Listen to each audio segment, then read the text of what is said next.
"You're going to have sex with me," the mountain black woman declared, standing unwavering before the giant cowboy as dust swirled between them in the stunned town square.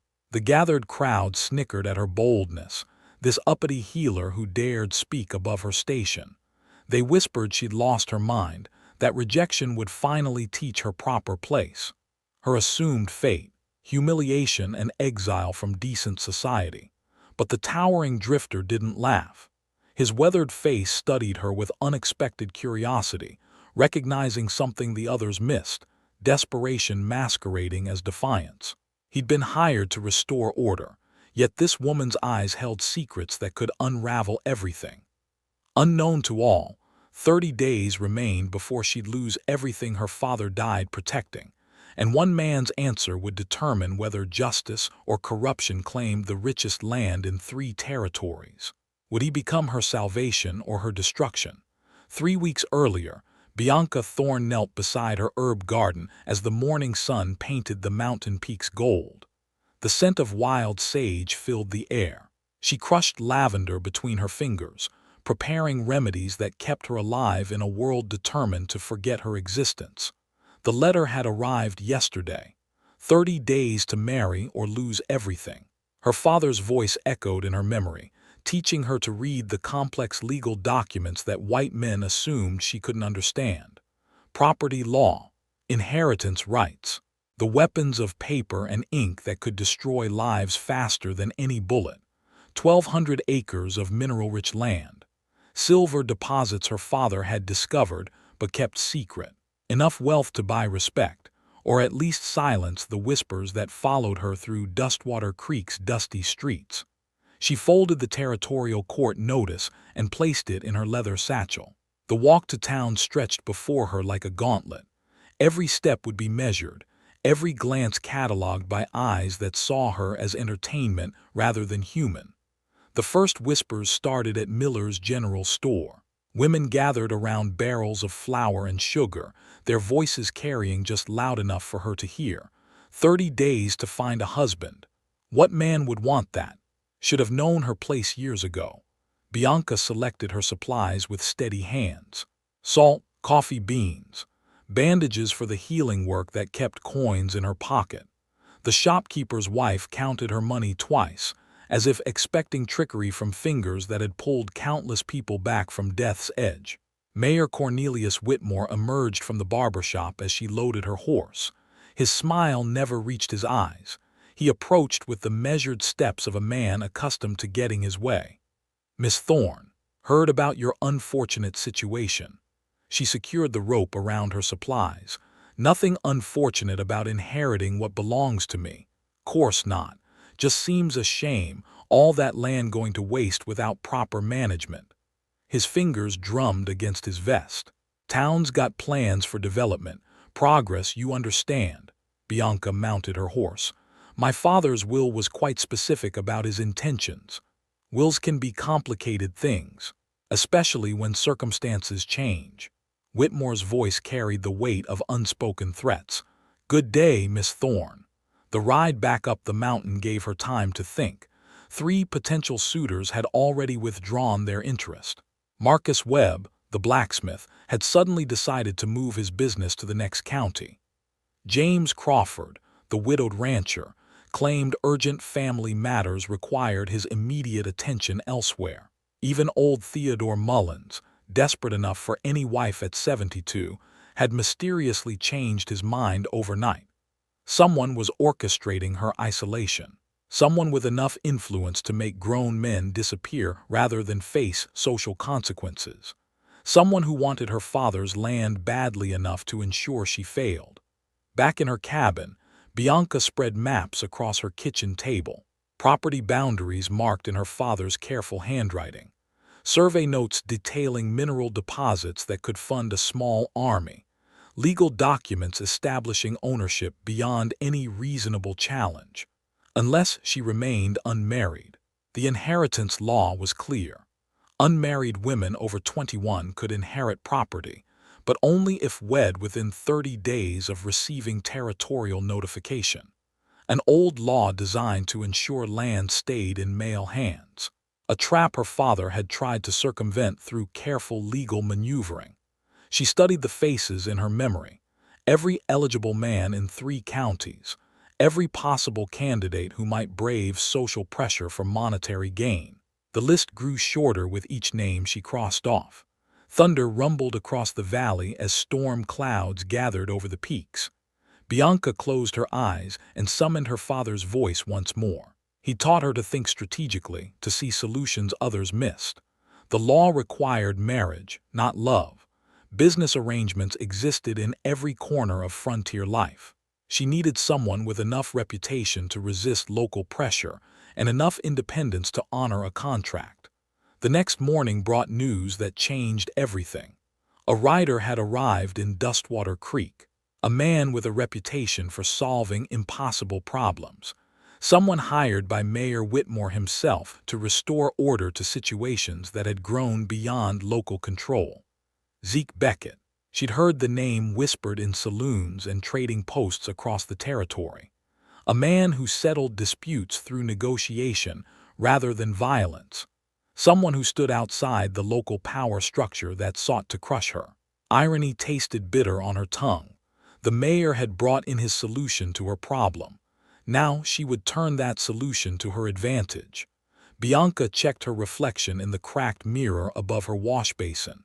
Her father's eyes stared back, filled with the same determination that had built an empire from nothing. She smoothed her dress and braided her hair with hands that had never trembled, not even when delivering breech babies or setting broken bones. The ride to town felt different this time. Purpose replaced desperation. Strategy overcame emotion. She would shock them all with her boldness, but shock often revealed truth faster than polite conversation. Dustwater Creek's main street buzzed with morning activity. Shopkeepers swept their porches. Children chased chickens between wagon wheels. Women hung laundry on lines stretched between buildings. She spotted him immediately. Zeke Beckett stood a full head taller than any man present, his presence commanding attention without effort. He examined his horse's shoes outside the livery stable, unaware that his entire future was about to change. Bianca dismounted and walked toward him with measured steps. Conversation stopped. Heads turned. The morning air grew thick with anticipation. She stopped 3 feet away and looked up into eyes that held more curiosity than judgment. Her voice carried across the suddenly silent street with perfect clarity. "You're going to have sex with me. If you are enjoying this story of how one bold declaration will change 2 lives forever, don't forget to comment where you are tuning in from to show how this story can connect us across any distances, backgrounds, and hearts. Because what will happen in the next 15 minutes in Dustwater Creek will completely change everything these 2 people thought they knew about marriage, justice, and survival." The gasps rippled through the crowd like stones thrown into still water. Women clutched their shawls tighter. Men shifted uncomfortably, unsure whether to laugh or intervene. Children pressed closer to their mothers, sensing scandal in the charged air. Zeke Beckett straightened slowly, his weathered hand stilled on the horse's hoof. Gray eyes studied Bianca's face with the careful attention of a man who'd learned to read people's true intentions beneath their words. "Ma'am, I believe we should discuss this privately." The crowd murmured disappointment. They'd gathered expecting entertainment, not reasonable discourse. Bianca nodded once and gestured toward the small chapel at the end of the street, neutral ground where even the boldest gossips wouldn't dare eavesdrop. Inside the whitewashed sanctuary, sunlight filtered through simple glass windows. Dust motes danced in golden beams that fell across worn wooden pews. The space felt sacred enough to demand honesty. Bianca faced him directly. "I need a husband. You need money. This can benefit us both." Zeke removed his hat and ran fingers through dark hair streaked with premature silver. Most women lead up to proposals different. Most women aren't facing legal theft disguised as inheritance law. She pulled the territorial notice from her satchel. 30 days to marry or lose 1,200 acres of mineral-rich land. His eyebrows rose as he read the document. Silver deposits. Enough to make both of us wealthy beyond anything this town has ever seen. Bianca traced patterns on the pew's wooden surface. My father spent 20 years accumulating that property. He taught me to read contracts, understand mining rights, navigate territorial law, knowledge most people assume I don't possess. Zeke folded the notice carefully. Why me? Because you're not from here. You don't owe favors to men who want my failure. You have reputation enough to resist local pressure. She met his gaze without flinching. And because Mayor Whitmore hired you to restore order, he brought you here to solve his problems. I'm simply offering you a different problem to solve. The chapel door creaked open. Reverend Matthews peered inside, his thin face pinched with curiosity. Everything appropriate in here. Just discussing business, Reverend. Zeke's voice carried enough authority to send the preacher scurrying back outside. Bianca continued. This would be a legal arrangement only. Marriage in name to satisfy the court. You'd receive 25% of all mining proceeds for 5 years, more money than you'd see in a lifetime of odd jobs. And after 5 years, the marriage dissolves if you choose. The land remains mine. You keep your percentage and leave wealthy. She paused. Or we renegotiate terms as equal partners. Zeke walked to the window overlooking Main Street. Mayor Whitmore stood outside the bank, gesturing animatedly to a group of prominent citizens. Their eyes kept drifting toward the chapel. Man's already planning your downfall. He's been planning it since my father died 6 months ago. Bianca joined him at the window. Josiah Thorne was too smart, too successful for their comfort. They tolerated him because he guided hunting parties and trading expeditions, made them money, but they never intended for his daughter to inherit real power. A memory surfaced from Zeke's past. His own father, a railroad worker whose injury had cost him everything when the company refused compensation. Legal documents that might as well have been written in foreign languages. The helplessness of watching injustice unfold while possessing no tools to fight back. Your father teach you all this legal knowledge. Started when I was 12. Bianca's voice softened with remembered affection. He'd spread contracts across our kitchen table every evening, made me read every clause, explain every condition. Said the law was a weapon that cut both ways, but only if you understood how to wield it. Smart man. Smart enough to hide the true value of his holdings until after his death. Smart enough to structure the inheritance to give me fighting chance. Her jaw tightened. Not smart enough to avoid whatever killed him. Zeke turned from the window. You think his death wasn't natural. Healthy man doesn't collapse from sudden illness without warning. Not when he possessed something others wanted badly enough to steal. She folded her hands. But proving suspicions requires time I don't have. Right now, I need to secure the inheritance before I can investigate what happened to the man who left it to me. The chapel door opened again. This time Mayor Whitmore himself entered, flanked by 2 associates. His smile stretched too wide, revealing teeth stained yellow from tobacco. Miss Thorne, Mr. Beckett, trust you're having a productive conversation. Private conversation, Zeke corrected. Course. Just wanted to remind our guest about tonight's town meeting. Important matters to discuss regarding local stability. Whitmore's eyes never left Bianca. Wouldn't want any misunderstandings about community standards. The threat hung in the air like smoke. Bianca felt the familiar tightness in her chest that came with being hunted, but this time was different. This time she had options. We'll be there, she said firmly. Whitmore's smile faltered. Mr. Beckett and I have business arrangements to finalize. Naturally, he'll want to understand local concerns that might affect his investments. The word investments hit like a physical blow.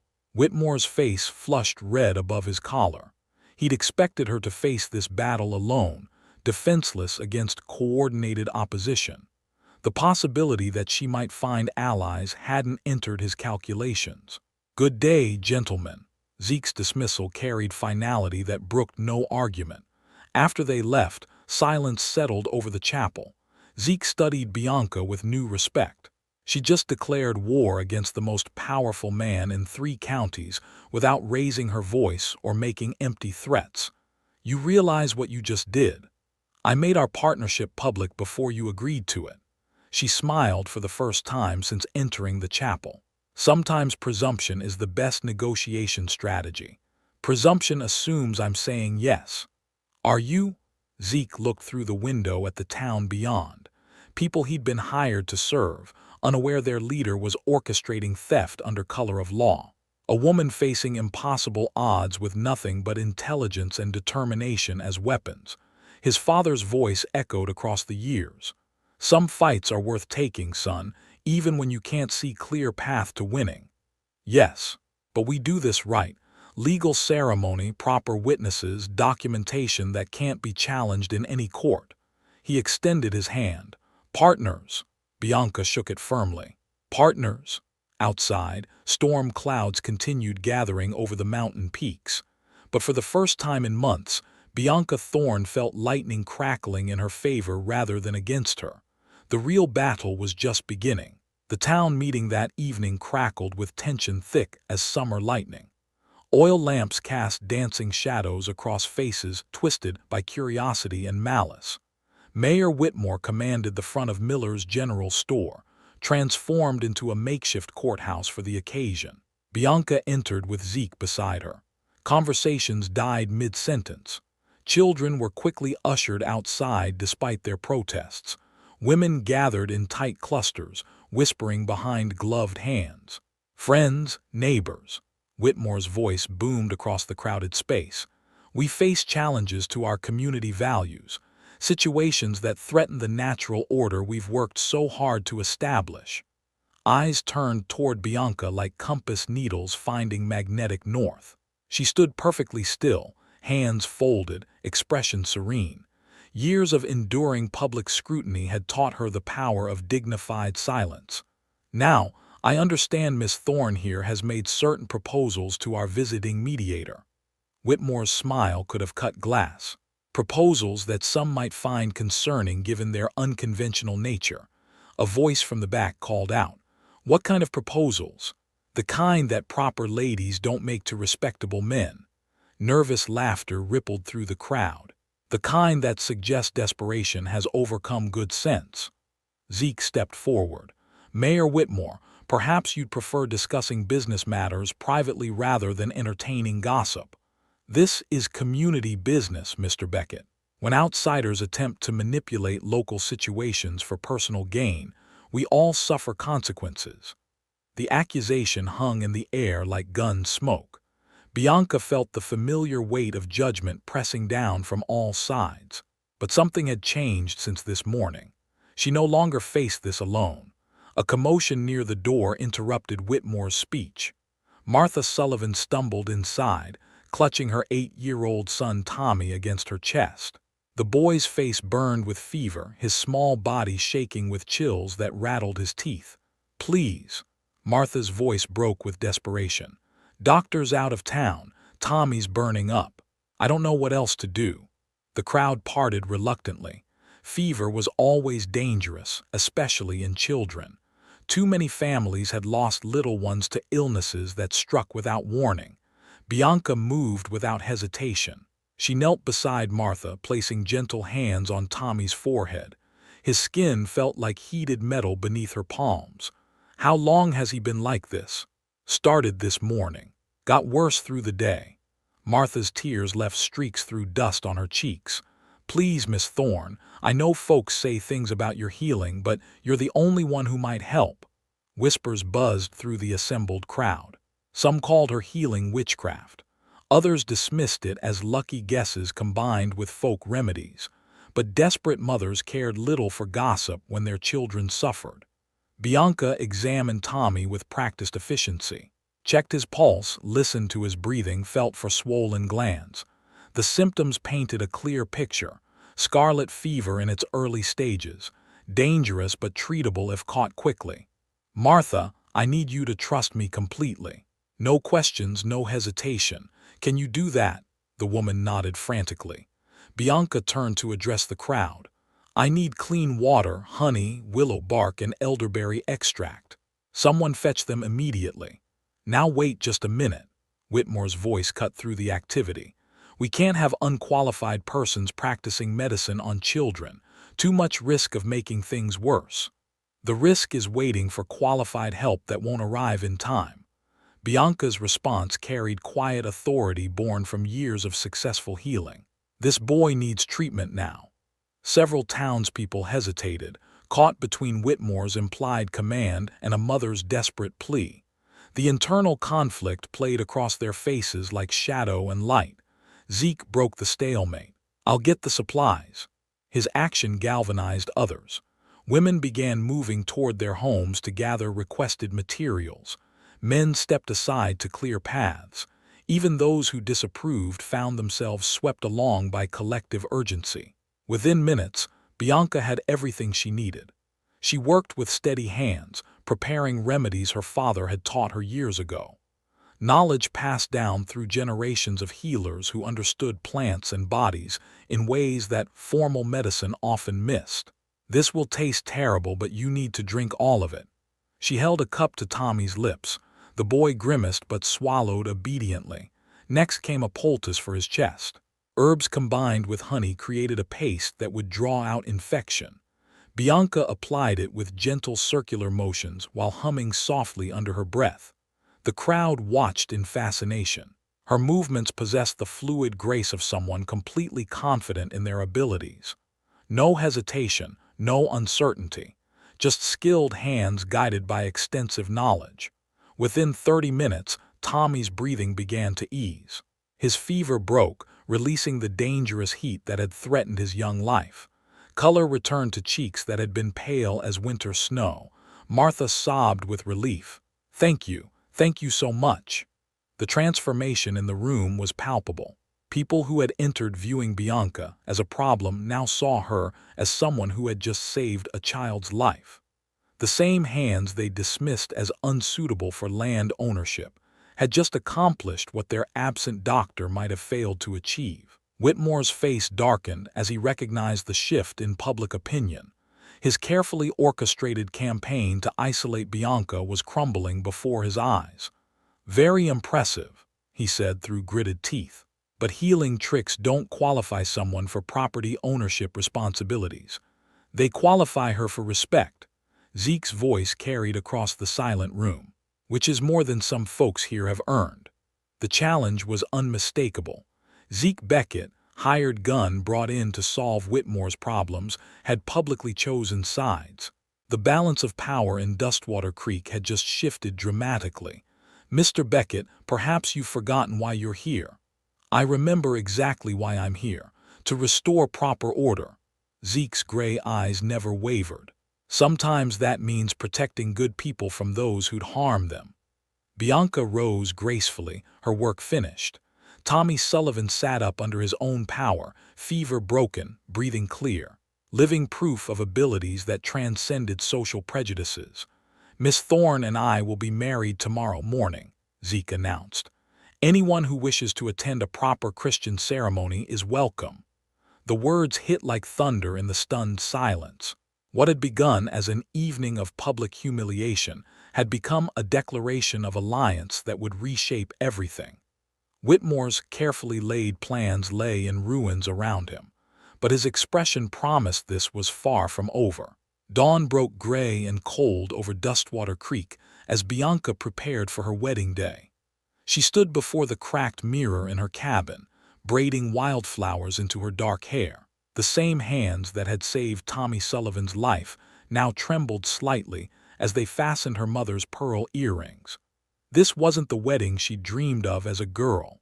No flowing white dress or church full of celebrating friends. Just a business arrangement that would either save her future or destroy what little peace she'd managed to build. The knock came at precisely 8 o'clock. Zeke stood on her porch wearing his cleanest shirt and a black jacket that had seen better days. His gray eyes held steady resolve mixed with something that might have been nervousness. "Ready for this?" Bianca nodded and gathered her father's Bible. The leather binding had worn smooth from years of evening readings by lamplight. Inside the front cover, his careful handwriting recorded family births, deaths, and marriages stretching back 3 generations. The ride to town felt different this morning. Fewer people on the streets. Windows that should have been busy with morning activity remained shuttered and dark. Word of the wedding had spread, and Dustwater Creek was choosing sides. Reverend Matthews waited outside the small church, his face pale and drawn. Dark circles under his eyes suggested a sleepless night wrestling with conscience and community pressure. "Miss Thorne, Mr. Beckett." His voice cracked slightly. "I've prepared the ceremony as requested." Inside the sanctuary, a handful of witnesses had gathered. Martha Sullivan sat in the front pew with Tommy, whose clear eyes and healthy color testified to Bianca's healing skills. Several other families she'd helped over the years filled scattered seats. Notably absent were the town's prominent citizens. Mayor Whitmore had made his displeasure clear, and most business owners had fallen in line behind his unspoken boycott. The ceremony began with halting words from a nervous preacher. Traditional vows took on new meaning when spoken as part of a calculated strategy rather than declarations of love.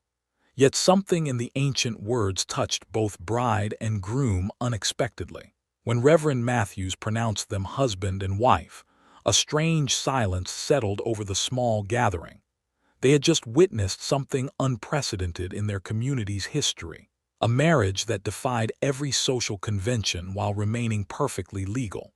The first test came immediately. At Miller's General Store, the proprietor's wife turned her back when the newlyweds entered together. Other customers suddenly discovered urgent business elsewhere. "We're closed for inventory," Mrs. Miller announced loudly. Zeke studied the fully stocked shelves and busy activity visible through the window. "Looks pretty open to me. Private business has rights to refuse service." The words hung in the air like a gauntlet thrown down. This was how it would be. Economic warfare designed to starve them into submission or force them to leave town entirely.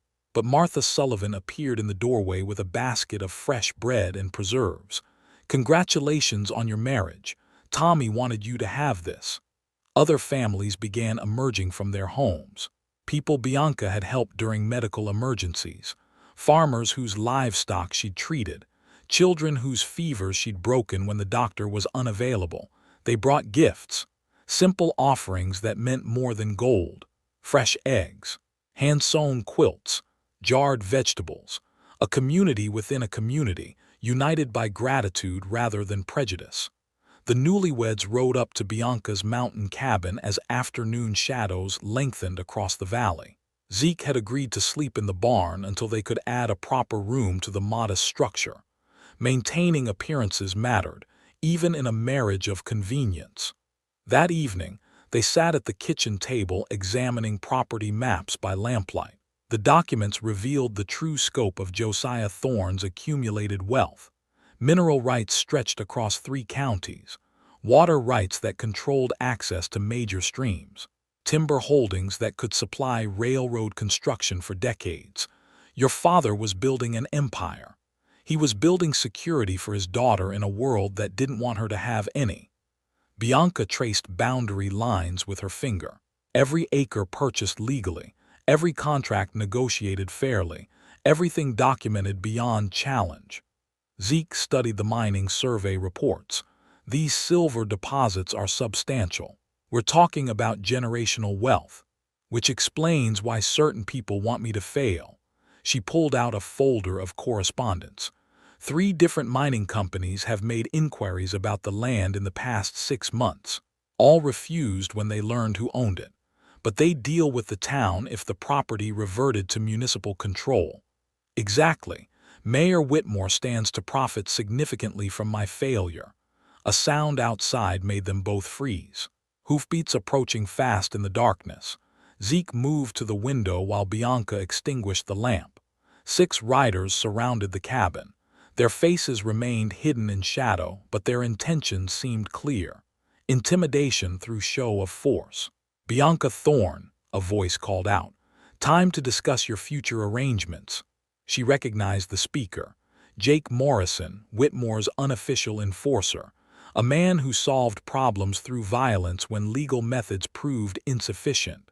"Mrs. Beckett," she corrected firmly, "and my future arrangements are none of your concern. Marriage don't change facts. You still don't belong here."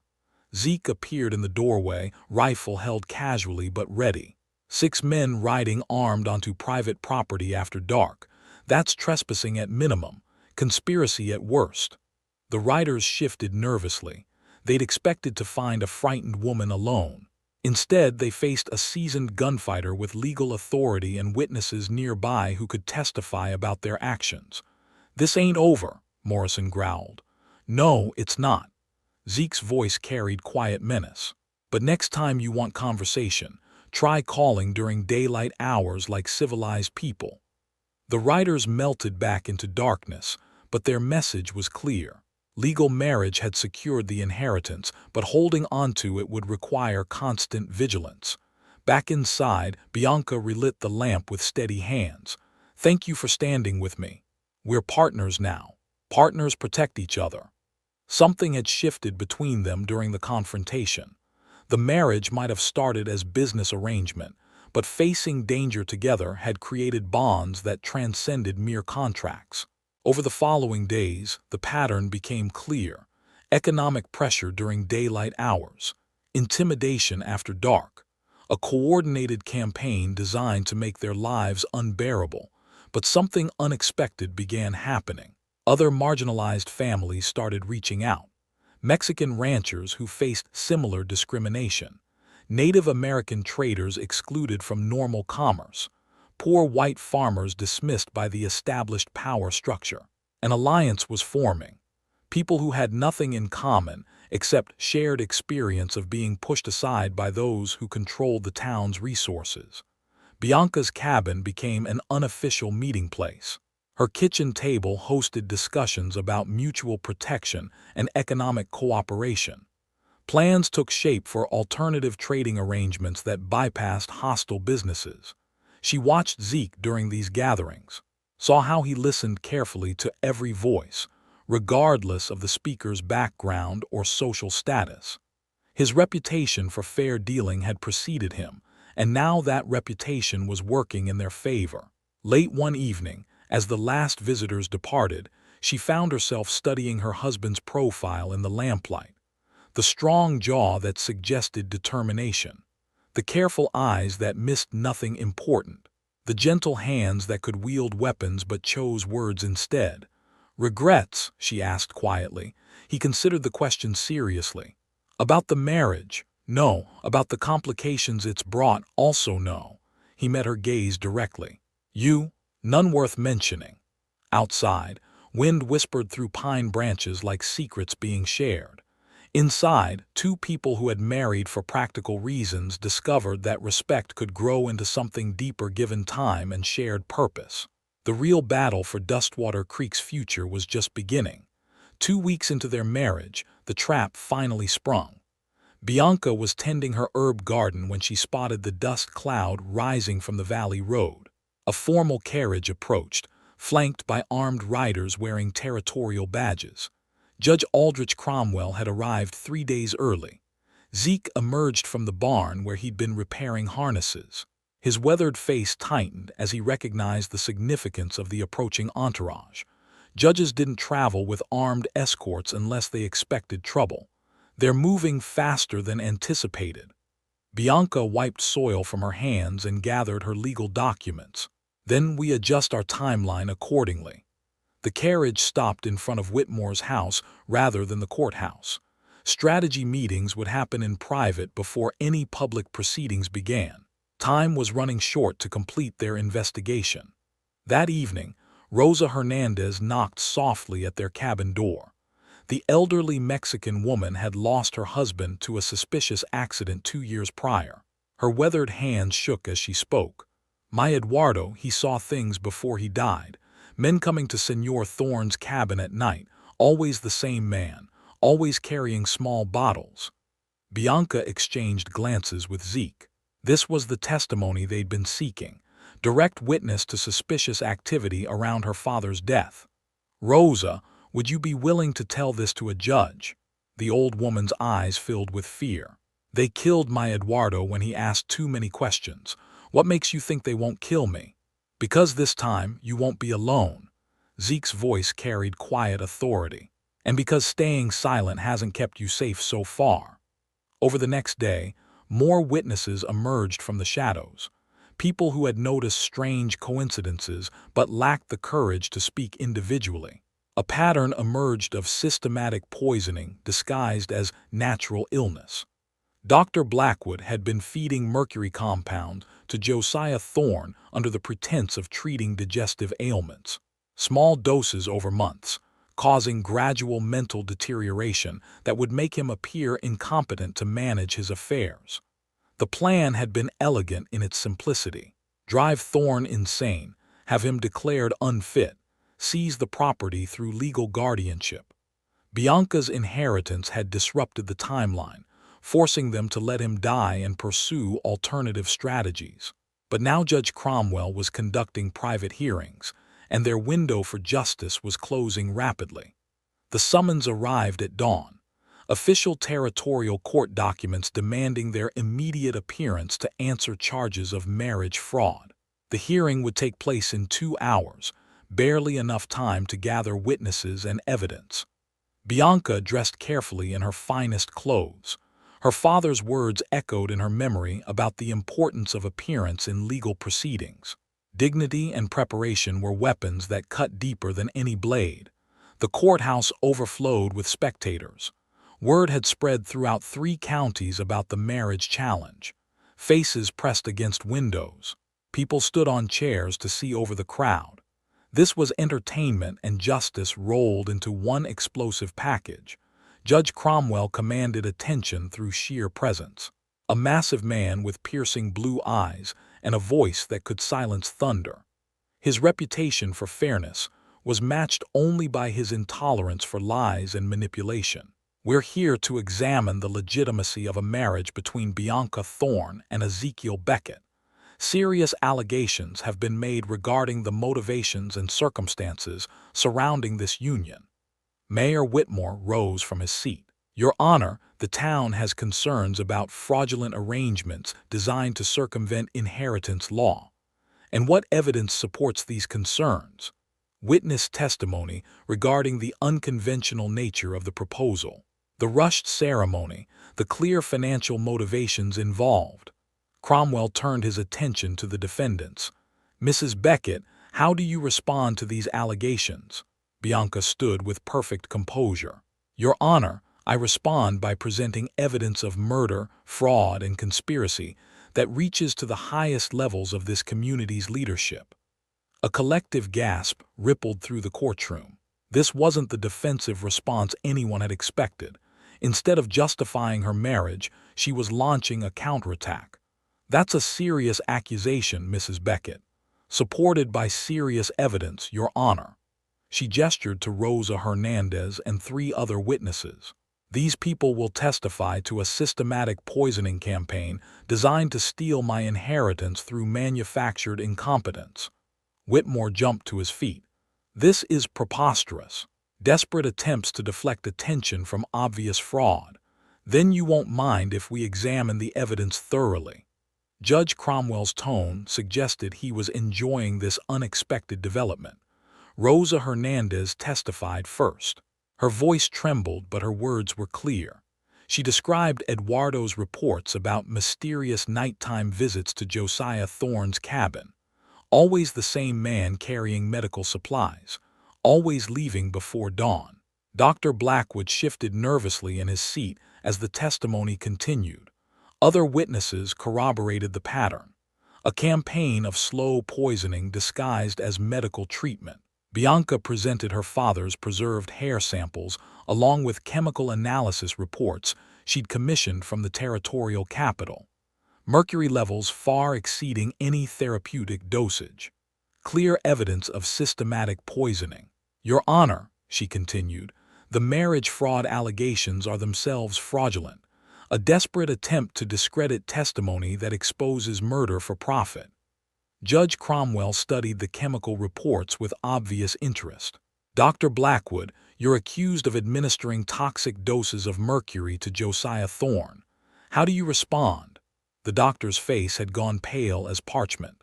Sweat beaded on his forehead despite the cool morning air. Mercury is a standard treatment for digestive ailments. Any competent physician would prescribe similar dosages, in quantities that would kill a horse. Bianca's voice cut through his explanation like a surgical blade. My analysis shows mercury concentrations 30 times higher than any legitimate medical application. The courtroom erupted in shocked whispers. Judge Cromwell banged his gavel repeatedly to restore order. The careful web of conspiracy was unraveling thread by thread. Whitmore made one final desperate gambit. Your Honor, even if these wild accusations were true, they don't address the fundamental question of marriage legitimacy. Financial arrangements don't constitute grounds for legitimate matrimony. Actually, they do. Zeke spoke for the first time since the hearing began. Marriage contracts have been legal arrangements throughout human history. Love is preferred but not required by law. He stood and moved to Bianca's side. But for the record, Your Honor, whatever this marriage began as, it's become something much deeper. I'm proud to call this remarkable woman my wife. The words rang with sincerity that couldn't be manufactured. Judge Cromwell studied both faces carefully, reading the subtle signs that indicated genuine affection had grown between them. The court finds the marriage legitimate and binding. His gavel fell with finality. Furthermore, I'm ordering immediate investigation into the death of Josiah Thorne and the conduct of certain town officials. Whitmore's face crumpled as his carefully constructed empire began collapsing around him. Dr. Blackwood bolted for the door but found his path blocked by territorial marshals. Justice had arrived in Dustwater Creek, carried on the wings of evidence and courage. But the celebration would have to wait. Outside, angry voices were calling for mob action against the people who had dared challenge the established order. The courthouse erupted in chaos as Judge Cromwell's verdict echoed through the packed room. Territorial marshals moved swiftly to arrest Mayor Whitmore and Dr. Blackwood. Handcuffs clicked into place as the architects of murder and fraud were led away in disgrace. But outside, angry shouts filled the air. A crowd had gathered, their faces twisted with rage at seeing their established order overturned. Some clutched farming tools. Others carried rocks picked up from the street. The mob mentality that had simmered beneath polite society was finally boiling over. Jake Morrison stood on the courthouse steps, his voice carrying over the tumult. They've made fools of us all, used our own laws against us. Bianca and Zeke remained inside as Judge Cromwell finished documenting the proceedings. Through the windows, they could see the crowd growing larger and more agitated. Fear and hatred were powerful forces when channeled through collective action. Back exit leads to the alley, Judge Cromwell advised quietly. My marshals will escort you to safety. Running now means running forever. Bianca gathered her legal documents with steady hands. This ends today, one way or another. Zeke studied her face, recognizing the same determined expression she'd worn when first approaching him in the town square. Then we face it together. They walked through the courthouse's front doors side by side. The crowd fell silent as they emerged, hundreds of eyes fixed on the couple who had just shattered everything their community thought it understood about power and justice. Morrison stepped forward, his hand resting on his gun belt. You think hiding behind badges and legal papers makes you safe. I think truth makes us safe. Bianca's voice carried clearly across the square. Truth about murder, truth about theft, truth about men who'd rather destroy than admit they were wrong. Martha Sullivan pushed through the crowd, carrying young Tommy in her arms. This woman saved my son's life when your precious mayor would have let him die. Other voices began joining hers. Families Bianca had helped, people who had witnessed her healing skills firsthand. The crowd began dividing into opposing camps as supporters found courage to speak. Rosa Hernandez stepped forward despite her advanced age. She gave my Eduardo justice when no one else would listen. She gave us all justice today. The Mexican and Native American families who had formed alliances with the Becketts moved to stand behind them. Poor white farmers who had been excluded from the town's prosperity joined the growing group. A coalition of the dismissed and forgotten was finally making itself visible. Judge Cromwell appeared in the courthouse doorway, flanked by his marshals. His presence reminded everyone that territorial law now protected the very people they'd sought to destroy. "Disperse peacefully," he commanded. "Justice has been served according to law. Anyone who disturbs the peace will face federal charges." Morrison's group began backing down as they realized the changed circumstances. Without Whitmore's protection and financing, they were just angry individuals facing serious legal consequences for their actions. But the confrontation had served its purpose. Everyone in Dustwater Creek now understood that fundamental change had arrived. The old power structure was crumbling, and a new one was rising to take its place. Over the following weeks, the transformation accelerated. Dr. Blackwood's confession revealed the full scope of the conspiracy. 3 other property owners had been poisoned or driven insane to facilitate land seizures. The territorial government launched investigations that would continue for months. Bianca and Zeke began developing their inherited property with careful attention to community benefit. The silver mines provided employment for dozens of families regardless of their ethnic background. Fair wages and safe working conditions attracted skilled miners from across the territory. The school they funded welcomed children of all races and backgrounds. Native American youngsters learned alongside Mexican and white students, sharing knowledge and breaking down barriers that had seemed permanent just months earlier. The medical clinic Bianca established became renowned throughout the region. Her combination of traditional healing knowledge and modern medical techniques saved lives that conventional doctors had given up on. Patients traveled hundreds of miles seeking treatment from the woman who had once been dismissed as unsuitable for land ownership. Martha Sullivan became the school's first teacher. Her gratitude for Tommy's healing transformed into dedication to education. Rosa Hernandez shared her knowledge of traditional remedies, bridging cultural gaps through practical cooperation. Judge Cromwell's final report praised the Beckett's community development efforts as a model for territorial expansion. Their approach proved that prosperity could be shared rather than hoarded, that diversity strengthened rather than weakened frontier communities. On a crisp autumn morning 1 year later, Bianca stood on the porch of their expanded home. The cabin had grown into a comfortable house surrounded by gardens and outbuildings. Children's laughter echoed from the schoolyard below. Smoke rose from the clinic's chimney, where patients were being treated with dignity and skill. Zeke emerged from the barn, his face brightened by genuine happiness. The marriage that had begun as desperate strategy had evolved into deep partnership built on mutual respect and shared purpose. Love had grown gradually, rooted in admiration and nurtured by common goals. "Any regrets?" he asked, echoing her question from their early days together. "Only that my father didn't live to see this." She gestured toward the thriving community spread across the valley below. "He would have been proud of what we've built. He would have been proud of who you became." Their first child was due in the spring, a new generation that would grow up in a world where justice was possible, where courage could triumph over prejudice, where 2 people willing to stand together could change everything. The mountain peaks caught the morning sunlight, painting the sky in shades of gold and rose. Down in the valley, Dustwater Creek had become something none of them had imagined possible. A place where dignity mattered more than color, where intelligence was valued regardless of gender, where community meant everyone who contributed to the common good. Bianca placed her hand over her growing belly and smiled. The future they were building would be worthy of the struggles that had created it. Truth had indeed set them free, but more than that, it had shown them how to build something beautiful from the ashes of injustice.